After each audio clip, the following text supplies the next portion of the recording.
So once again today, good morning to all of you. I thought of actually taking these important subjects later on, but because of the uncertainty of this lockdown and other things, let us go slowly and then we will finish up the portion before you actually come to the college. Then we can have either a revision or a seminar or tutorials, something like that. So today, after finishing the benign lesions of the esophagus, we will discuss something about neoplasms of the esophagus.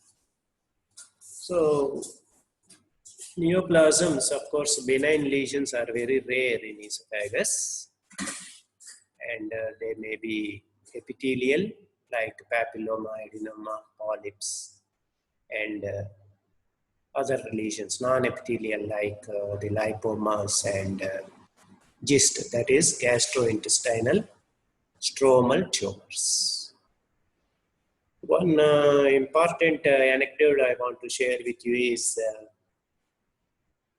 these neoplasms, benign, are usually very small and asymptomatic, and even large tumors are also asymptomatic. That is the problem. Actually, some 20 years back, or even more than that, I believe, one famous laparoscopic surgeon has come to Vizag from Tamil Nadu, Dr. Palanivelu. So he was asking for cases of the reflux esophagitis with hiatus hernia, so that he can do a Nissen's fundoplication laparoscopically. So with difficulty, our people have got one case with symptoms of regurgitation reflux. And as he proceeded, he found a GIST in the vascular layers and he abandoned the surgery. So that much is the nature of these tumors. It is very difficult to diagnose them without any imaging modalities, because even endoscopy, the mucosa may be normal in non-epithelial tumors. So of course, in the management, it is very, very important that you rule out malignancy. Otherwise, you will end up in a mishap. So for a malignant lesion, if you do incomplete surgery, it will spread rapidly. And then the prognosis will be very poor. Now coming to the malignant tumors, of course, carcinoma esophagus is the commonest one. And there are other modes of reaching the esophagus, like direct spread from the bronchus. If you see this anatomy again, you see that this is the bronchus, how close it is. It is just, the esophagus is just behind the bronchus, so that it is very easy for it to reach the esophagus. So those tumors can be common. And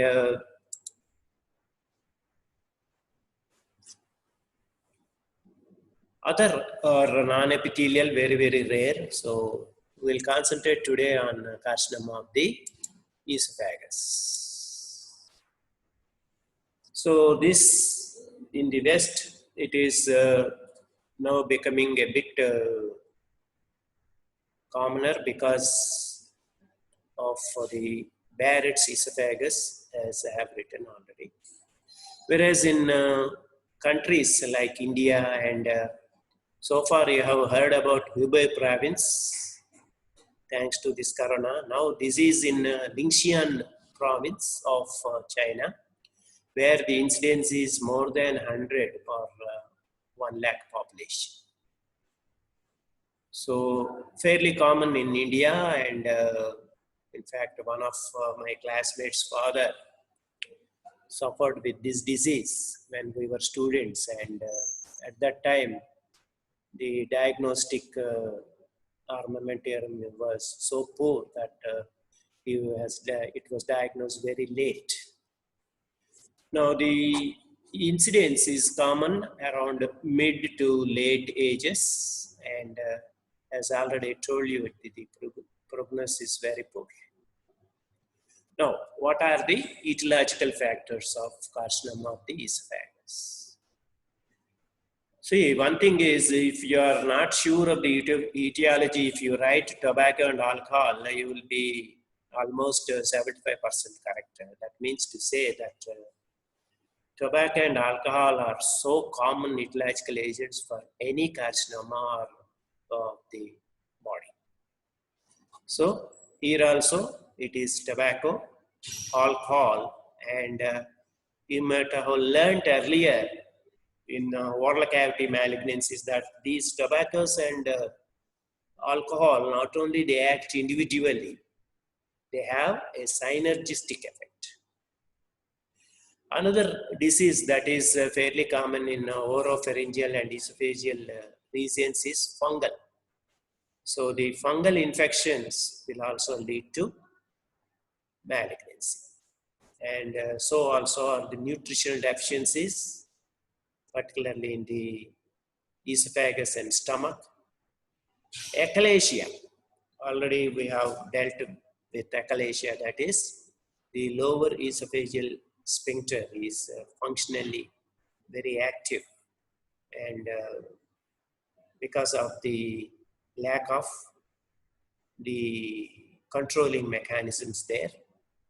And Plummer-Vinson syndrome, upper esophagus. Then we have already discussed about the Barrett's esophagus, which is a complication of GERD, and corrosive strictures like acid and alkaline ingestion, and tylosis. What is this tylosis? Anybody?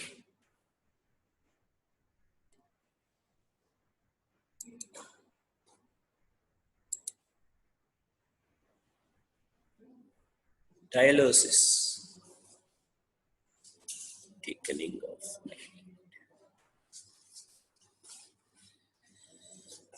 So, because you are now proficient in ophthalmology, you have taken the example of eyelid. Actually, it is the palms and soles. There is hyperkeratosis. Yeah, hyperkeratosis of the palms and soles. It is an autosomal dominant disease, and it is very frequently associated with carcinoma of the esophagus. That is the peculiarity of this disease. So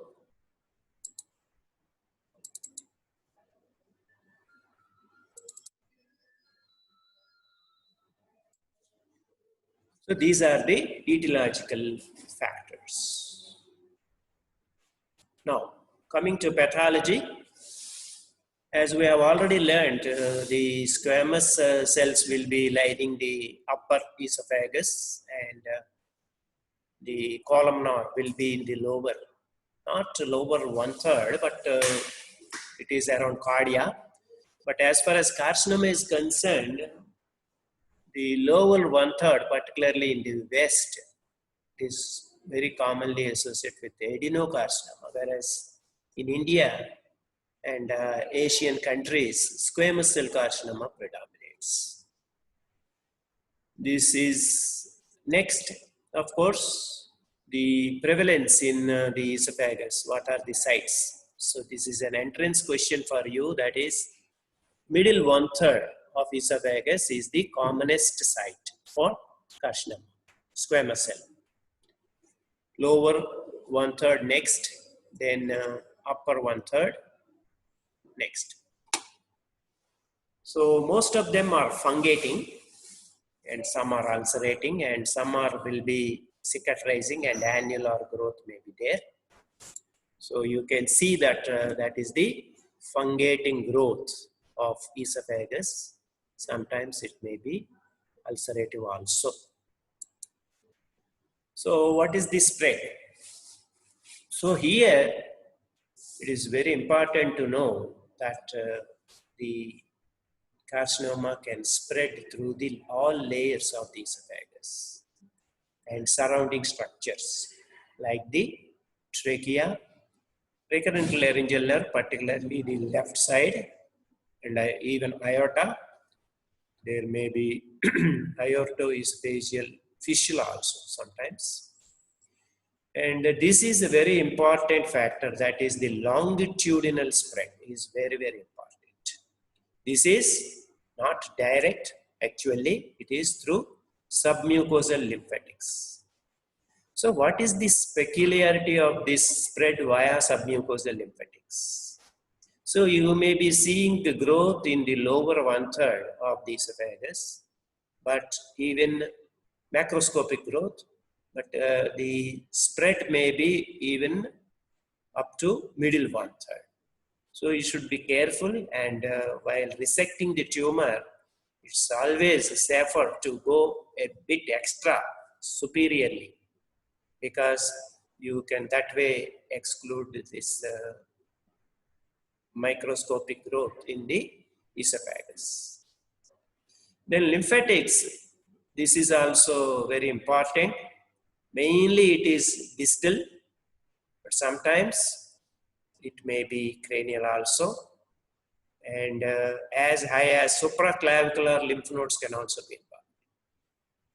And other lymph nodes that are very commonly affected are mediastinal and in lower 1/3 growth, celiac axis lymph nodes. Similarly, hematogenous. So if you don't remember the organs, you simply remember LLB, that is liver, lungs, brain, and sometimes bone. So what are the clinical features of carcinoma of the esophagus? So the early features, they are almost nil. So non-specific dyspeptic symptoms and very vague feeling during swallowing. So one of my students has brought some, say, 10 years back, I believe, with a patient with dysphagia. And to the misfortune of that patient, actually it is fortune, I should say, because that patient was having thyroid also. So everybody who has seen that patient have dubbed him as having a thyroid swelling with dysphagia. But on careful history taking, and the patient is a bit lean.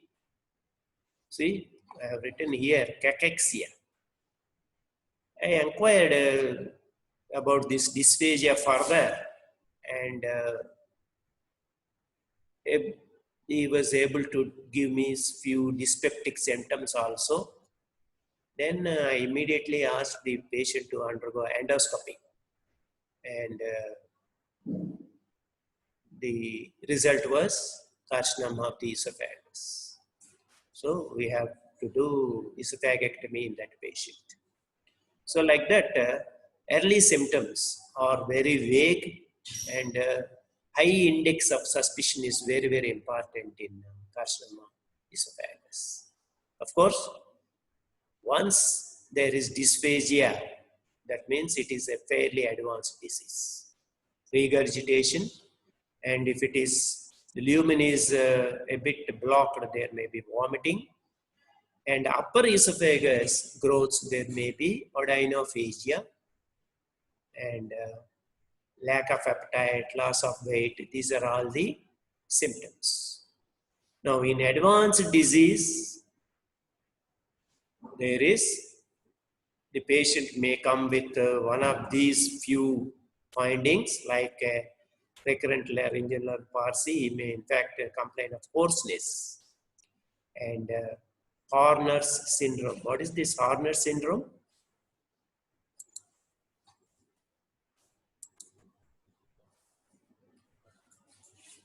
Horner syndrome.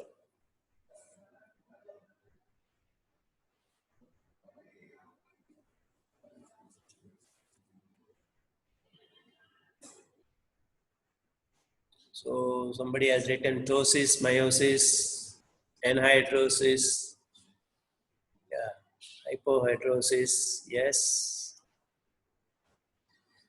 Yeah, very good. You should be more specific. Sympathetic chain means with sympathetic chain. Sympathetic chain. Yeah, you're correct. Sympathetic. Somebody has correctly written cervical sympathetic chain lesion. So, in fact, surgically also we can produce ptosis. This Horner syndrome sometimes as a complication. That is when we do what is called as cervical sympathectomy. When do we do this cervical sympathectomy? Any idea? Just like you might have heard about lumbar sympathectomy. Cervical sympathectomy is another disease. So, as you have written anhydrosis, what is the antonym of anhydrosis?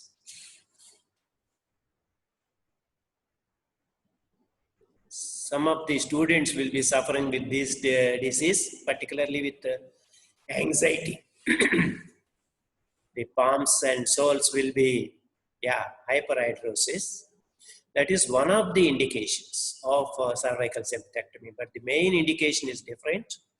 It's difficult for you. So, pheochromocytoma, actually, it is, yeah, it is a lesion from cervical, not cervical, but the abdomen. So, no. It is mainly done for this cervical rib.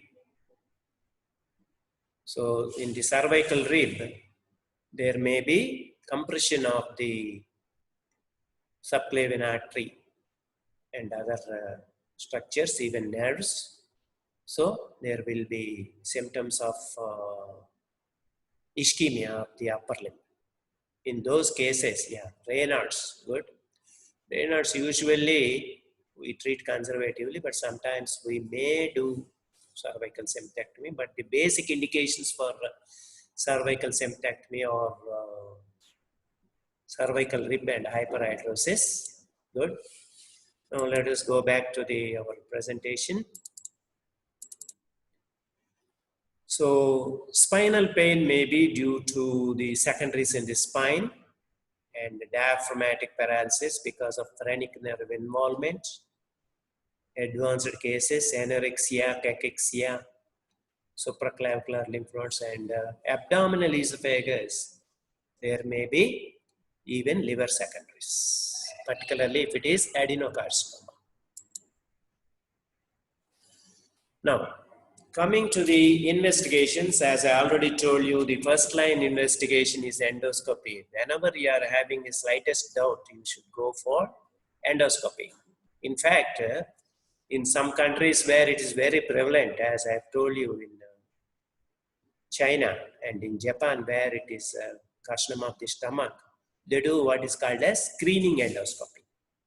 So, you can go for endoscopy. What is the advantage? Direct view.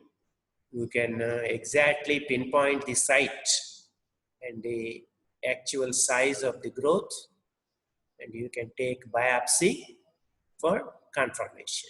So whenever you are asked the advantages of endoscopy, you should tell the direct view and biopsy. These two are very, very important. Now, of course, blood tests have limited value. Only thing is patient may be anemic, so hemoglobin estimation may be important. And liver metastasis may not also show LFT changes.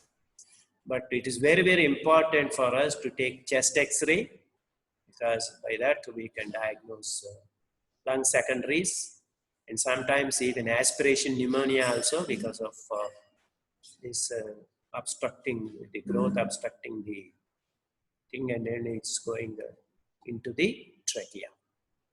Previously, we used to rely on barium swallow.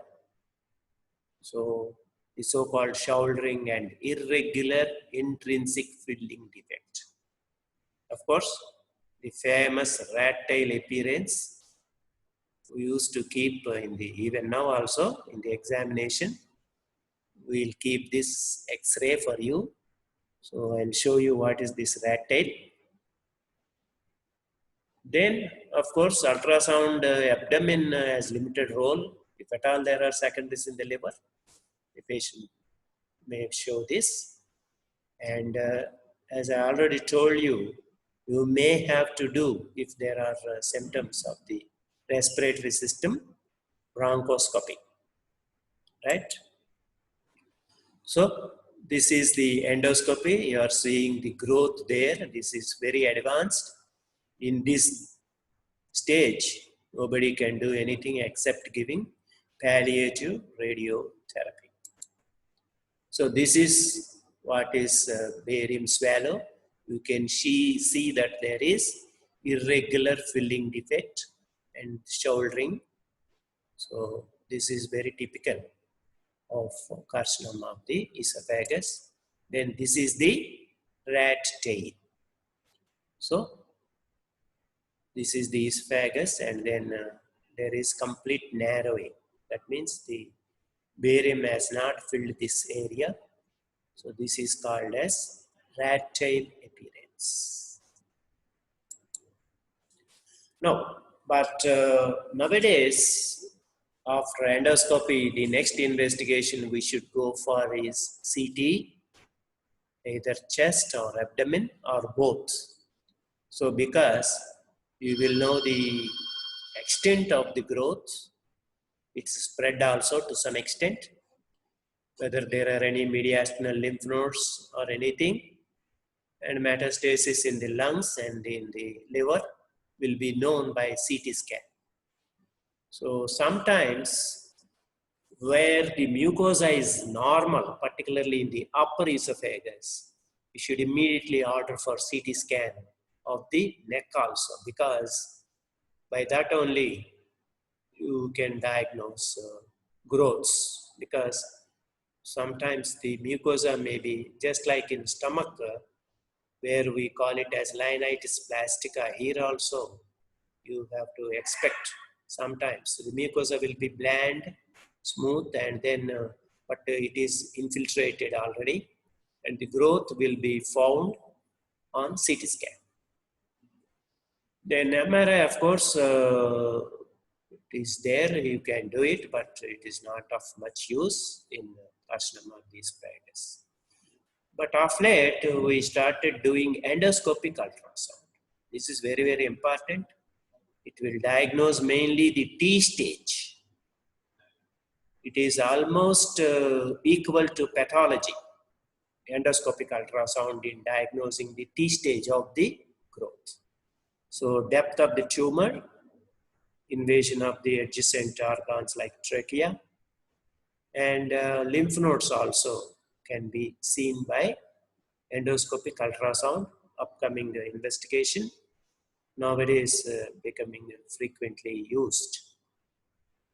Then PET CT is another one, because extensive workup by CT and other means, X-rays, may not show secondaries, distant secondaries, and the PET CT has advantage. So in PET CT, before PET CT, you might have diagnosed it as stage 3. Whereas after PET CT, you have to revise it, change to stage 4 sometimes. The other advantage is in following up. That is whether the treatment you are giving, that particularly chemotherapy, is it responding or not. So that can be known by serial PET CTs, though it is costly. Now it is available in Visakhapatnam. So that is another thing in the surgeon's armamentarium. So PET CT. Of course, laparoscopy. Nowadays, we are resorting more and more before going for extensive resections, laparoscopy, because it can diagnose peritoneal and liver metastasis, which were not picked up by CT scan. So laparoscopy is useful in that way. So this is endoscopic ultrasound. So the endoscope is here, and then around this mucosa, submucosa, muscularis, serosa are all seen, and you can see the growth there. This is very early case. So whereas late cases, I will show you. See, late cases, they have spread to the surrounding regions also. And this is CT scan where you are seeing the liver secondaries. So these are all examples for advanced cases of carcinoma of the esophagus. This staging is not very important for you, but if you can just remember few things, particularly T stage, because it is common in starting from esophagus to colon. If you can remember that, that is fine. Even if you don't remember, don't write in the exam also, your marks will not be cut, I can assure you. But if you can write it, you will be given extra marks. Of course, not 11 out of 10. You will be given 10 out of 10 if you have written also this, and the others being also correct. So one thing is broadly, T1 means it is up to submucosa, lamina propria and submucosa. T2, muscularis mucosa. You remember 3M, but here it is 2M. 2 means muscularis. Then T3 is beyond muscularis. That means esophagus is not having adventitia, so the serosa. So it is almost close to T4. So T3 is if muscularis is invaded and then the superficial layers are involved, the adventitious tissue there. T4A is the structures like pleura, pericardium, diaphragm, which can be removed. Whereas T4B is which cannot be removed like aorta, bone, trachea. Of course, lymph nodes for stomach and this almost same. So N1 is 1 to 2 nodes, N2 is 3 to 6 nodes, N3 is more than 7 or more than 7. And of course, M1 is common to all. So all distant metastasis. So this is it. So once again, let us remember that T1 is up to submucosa, T2 is muscularis, T3 is beyond muscularis, T4 is adjacent structures, right? So now let us go to the treatment. So already I told you that you are seeing this in advanced stages. So cure is difficult. So 2/3 are incurable at the time of diagnosis. Only 1/3 are there. So for them, what you have to do is palliative treatment, because of late we are stressing more on what is called as quality of life, QOL. It's very, very important. This is how your standards are measured. How the patient is quality of life is after your treatment. So we have to maintain as best as possible, right? So the extent of resection, very, very important in squamous cell carcinoma, because this is another important point, entrance question for you. Proximally, it is 10 centimeters. Distally, it is 5 centimeters. So distally 5 centimeters means sometimes it may go up to stomach. You may have to remove stomach also some part. Whereas proximally 10 centimeters, and in some cases entire esophagus, 25 centimeters esophagus is removed, and stomach is brought into the chest, and it is anastomosed in the neck with the pharynx. so-called pharyngogastrostomy. So extent of resection is very, very important. You should remember. So once again, to stress, I will represent it on the board.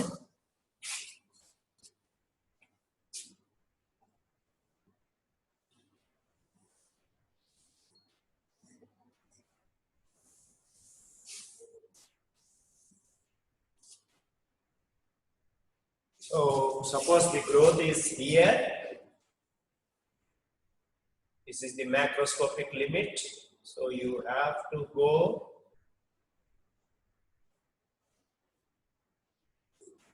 10 centimeters.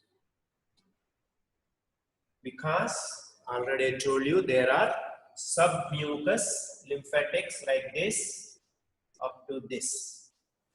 So the extent of growth is up to this. So proximally.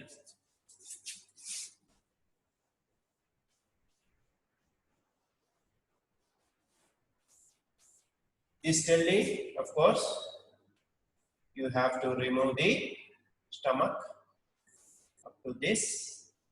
So distally it is 5 centimeters.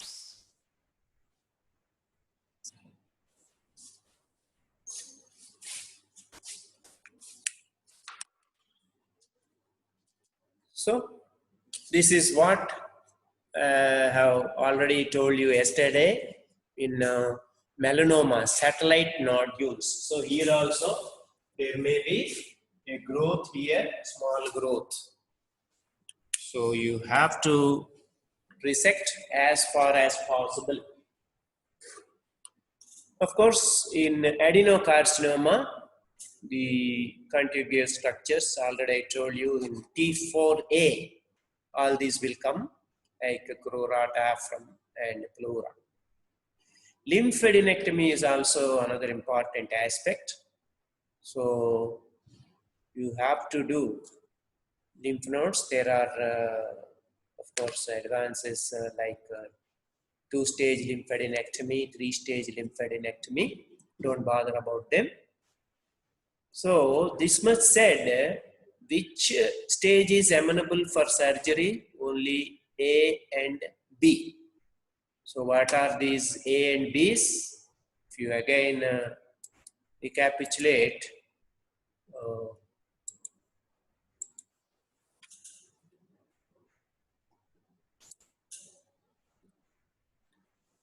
so stage 1A is T1 N0 M0. That means up to submucous. Stage 1B is T2 N0 M0. This is called as stage grouping. This is important for you in carcinoma of the breast. Whenever in the long case, we will give you a case of carcinoma of the breast. Then you have to talk about stage grouping. So what is the stage means? You have to tell in TNM stage, that is T1 N0 M0 will be stage 1A, whereas T2 N0 M0 is 1B.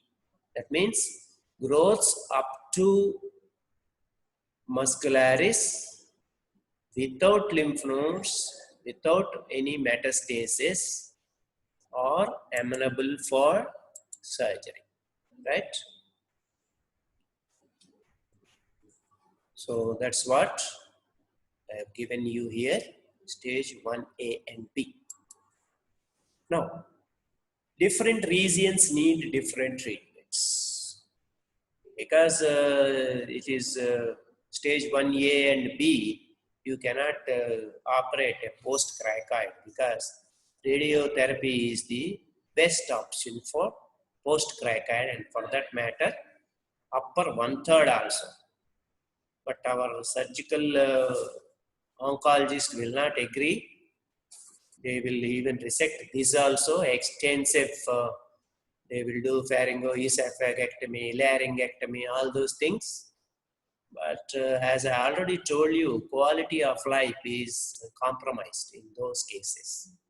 So wherever radiotherapy, without much disfigurement of the patient and without much functional impairment for the patient, you have to resort to radiotherapy. So this is also an entrance question for you. Upper 1/3 radiotherapy, right? Whereas if it is anywhere in middle and lower 1/3, we can do surgery. So there are two operations very frequently performed, and if you can remember the names, because they were all stalwarts and doyens of surgery, is minimum gratitude is we should remember their names. Like already you might have known about Cocker and Billroth in stomach, whereas here for esophagus it is Ivor Lewis, and to him Tanner has assisted, so that's why this is called as Ivor Lewis Tanner operation. So what is that? I will show you shortly.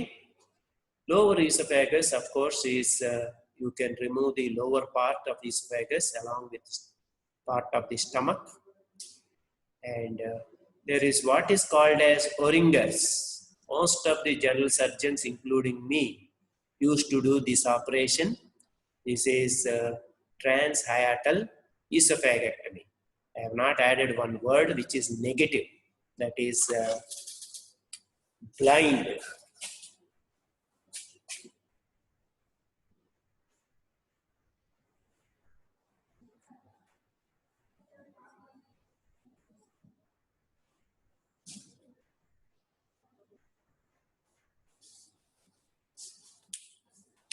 So with, of course, modifications were there. Patient with laparoscope, we used to see that, but it is almost blind. I will insert my right hand into the right crural opening and then dissect blindly. Similarly, I will give an incision in the neck, and then posterior to the esophagus and anterior, I will dissect again blindly. Both these fingers will meet here. So one hand like this and one hand like this. These two fingers should meet like this. And then I will be dissecting all around the esophagus like this. Remove the esophagus. Nowadays, we are not resorting to this operation, of course. So, as I already told you, depending upon the tumor, is it squamous cell or is it adenocarcinoma? The location, is it middle or 1/3 or lower 1/3, and the extent, if it is involving the upper parts also. The lymphadenectomy is already I told you about 2-stage and 3-stage. For your level, it is not very important. So this is Ivor Lewis Tanner operation is a 2-phase operation wherein you will give a laparotomy incision. So this is the laparotomy incision, upper midline incision you can give. Then right thoracotomy incision. So this is the right thoracotomy incision. Previously they used to do combined thoracoabdominal incision. Nowadays it is not being given. So upper midline incision and right thoracotomy in the 4th or 5th intercostal space to reach the esophagus. So that's how it can be done. And we will be doing what is called as esophagogastric anastomosis. So where is this anastomosis? In the chest. Now suppose we anastomose in the chest, what are the complications? Can you tell me? What are the complications if you anastomose in the chest? Outlet obstruction syndrome. What is this outlet obstruction? No. Complication in the chest. Chest is having a pleura and lungs, isn't it? And this anastomosis can leak, thereby producing what? So if there is anastomotic leak, there will be fistula into the, mediastinitis, very good. Then, so there will be mediastinitis, there will be effusion into the pleura. Yes, anastomotic leak will produce all these problems, and it is very difficult to treat these patients. But still, most of the bronchopneumonia can also come good. So you have to go for the anastomosis. What happened? So that is the only disadvantage of 5R Lovis, but the results are very good because you can approach the esophagus directly. There is another operation which we are all interested in doing, that is called as McKeown's operation, which is this is 2-phase, whereas this is a 3-phase esophagectomy. So you can also do the lymphadenectomy. So here another incision is added. So these 2 incisions are there. One is midline, another is right thoracic. Another incision is given here. So I'll show you how it can be given.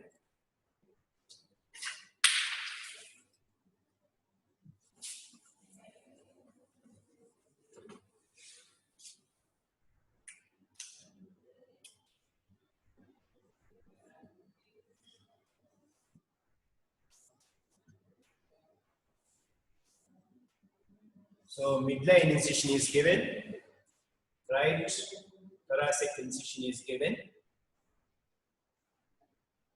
and left supraclavicular incision is given like this. So through these 3 incisions, we will be doing the surgery, resecting the esophagus and part of the, and we will create a stomach tube. This stomach tube will go like this up to here. And we will anastomose with the part of esophagus, that is the most proximal part of esophagus, that are, if it is not remaining, we will do pharynx and stomach anastomosis. Now, I am interested in knowing what is the complication with this procedure in the neck on the left side. Now, anybody? What is the important structure on the left side of the neck?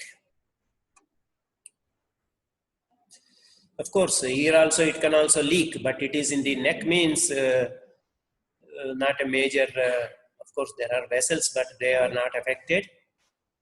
Thoracic duct, very good, very good. This recurrent laryngeal nerve can also, but thoracic duct. So 129 and 16, both are very good. I should compliment you. Thoracic duct injury. So that will result in, so the thoracic duct is breached. So there is fistula, and then all the lymph is drained. The patient will be becoming what? So emaciated. So you have to identify. Anybody can tell me, how do we identify thoracic ducts paraoperatively? You have to inject something. That's a tip I can give you. Yes. Butter, that's good, but fat-rich food, that's how, if we give that, how can we operate the patient? And that too, patient is already previously operated, isn't it? These are all very difficult. It is very easy to say immediate appearance, but You cannot see. There it's all messy. Some color contrast should be there. What is that color? My slides are what color? My slides are green. Emma? The slides green unnaya? Somebody has given India sign in. Yeah. No. My colors, I will again show you my colors, my slide colors. Over there. So what is this color?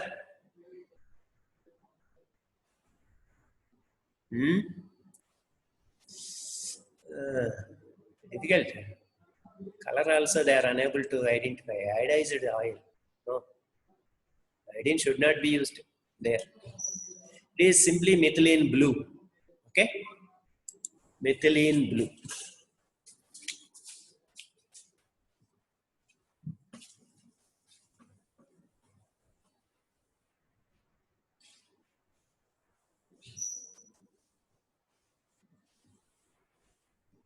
Or even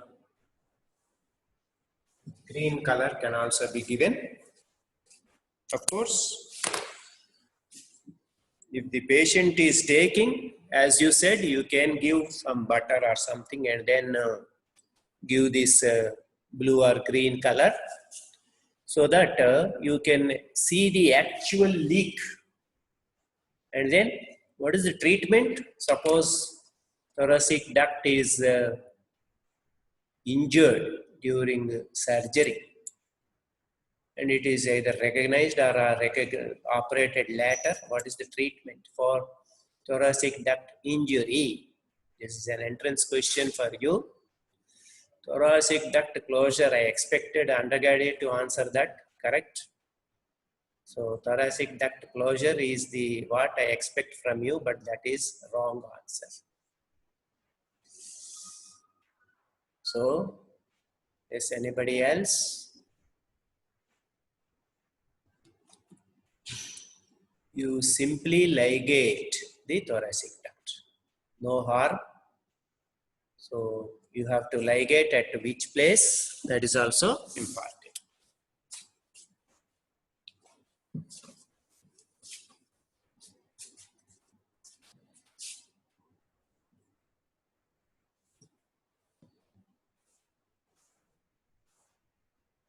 So the duct will be like this. It is injured here.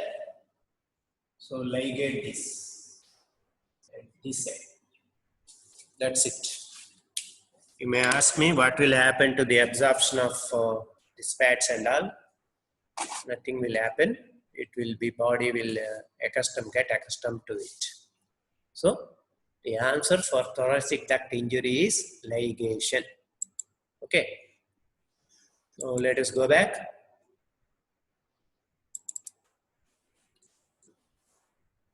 So once you have done surgery, what are the complications? You can expect more complications. In fact, 1/3 of the patient will suffer with complications. Most common is respiratory, and an entrance question is complications of surgery, that is esophagectomy. If there is anastomotic leakage, that is the answer you have to put. Chylothorax, this is what I was telling you previously. If the anastomosis is in the thorax, RLN injury, there may be even a anastomotic stricture. And of course, non-surgical already I have told you about the role of radiotherapy. That is upper 1/3 you have to give radiotherapy. Whereas as a palliative, you can try what is called as chemoradiotherapy, right? So many drugs are tried, particularly the platinum based, that is cisplatin and other drugs are tried. That is not necessary for you. But if you can remember this word, that is chemoradiotherapy. That is more than enough for you. Then palliative. This is important. This can come as a short notes for you. Sutter's tube, Celestine tube, all these tubes are there. I'll show you one by one. Then what is this SEMS? So, self-expanding metallic stent.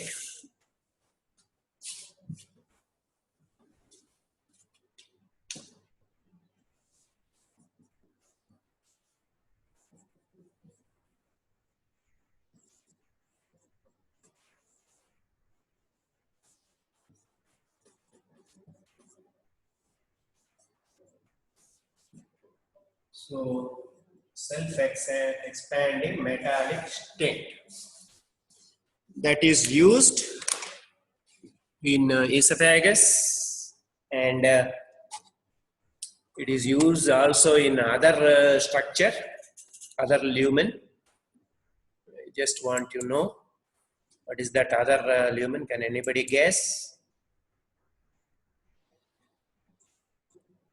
Portal system. That is not, they are not SEMS, of course. TEF, they are all, strictly speaking, they are not SEMS. Stents, they are all stents, of course. The other end, upper, this is upper end, lower end, what is there? Lower end growths, that is, lower is there, what is there? Lower. This is upper UGI, lower UGI, lowermost end, what is there? Nobody is listening or what? No answer. Yeah, rectum. Rectum, very good. So, rectum also, we will use these metallic stents, SEMS, right? Then they have devised some endoscopic methods also. They are all palliative, like laser excision, diathermy, organ. If you don't know the answer exactly, you can write all these things. Laser, organ beam, alcohol, whatever you write, photodynamic therapy. For any lesion, if you write, you will be correct. So you can try this. Endoscopic methods. Then brachytherapy, that is intraluminal radiation, is also tried. Already told you about chemotherapy, platinum based, cisplatin, carboplatin, all those things. Then another is malignant tracheoesophageal fistula. Malignant tracheoesophageal fistula, where you can also try SEMS, so that the trachea is blocked with the communication is blocked with the trachea, right? What are these? I'll show you. So this is the stent, that is the Sutter tube, or see, this is the tube where the growth is here, which is obstructing the lumen. So you have passed this so that the food will nicely go into the stomach, and you can give chemoradiotherapy to this patient, because surgery is out of question for these patients, right? This is SEMS. Okay, I think this, if you can, yeah. So this is the flow chart for treatment. So is the patient fit for surgery? First question you have to ask, because this is a very extensive surgery. Fitness of the patient is very, very important. The patient is yes, then you will go to the next. If it is no, you have to give palliative treatment. Then you have to see if the patient is fit, hematogenous spread is there. If it is no only, you have to proceed further. If it is yes, again you have to go for palliation. Then if there are no metastasis, distant metastasis, is there any local spread? That is contiguous organ. If it is yes means, again you have to go for palliation. If it is no means, proceed further. Is there any peritoneal spread, particularly in the lower esophagus? If it is there, again palliation. If it is not there, then next spread, that is last, lymph node. So if there are no lymph nodes, then you should proceed. Otherwise, if there are lymph nodes, either you have to give a palliation or multimodal. Nowadays, the concept is multimodality treatment. That means you will give all modes of treatment like surgery, radiotherapy, chemotherapy, immunotherapy, hormone therapy, and this antibodies like this imatinib and all those things. So, multimodal therapy or surgery alone if it is amenable. Early stages, like as I already told you, 1A and B, surgery alone is enough, right? This is only for your convenience I have shown, but this is may not be important for you. If you can remember this, that's well and good. So once again, just I will recapitulate it. Is the patient fit for surgery? No means palliation. The patient is fit for extensive surgery, go for CT scan. Hematogenous, no spread, then you see for contiguous organs. If there are hematogenous secondaries, go for palliation. If there is contiguous organ invasion, go for palliation. Whereas if it's not there, laparoscopy. You see for peritoneal spread. If there are no peritoneal secondaries, you will proceed further. Otherwise, give palliation. Lymph node metastasis, if they are there, you go for multimodal therapy or palliation. Whereas if they are not there, go for surgery. And finally, I will also inform you, I have kept this for last, laparoscopic surgery. Nowadays, this extensive surgery is being done by laparoscopy. So most of the centers, they are now, because this is, as the name indicates, it is minimal invasive. So you can proceed with the laparoscopic surgery also, right? So this carcinoma of the esophagus is very, very important for you as far as theory question is concerned. You may get an essay of 10 marks duration or short notes like management of carcinoma of the esophagus as short notes. So you should be prepared well for these questions. And finally, are there any questions you are having, doubts, or any comments you want to make, or anything extra? I'm here.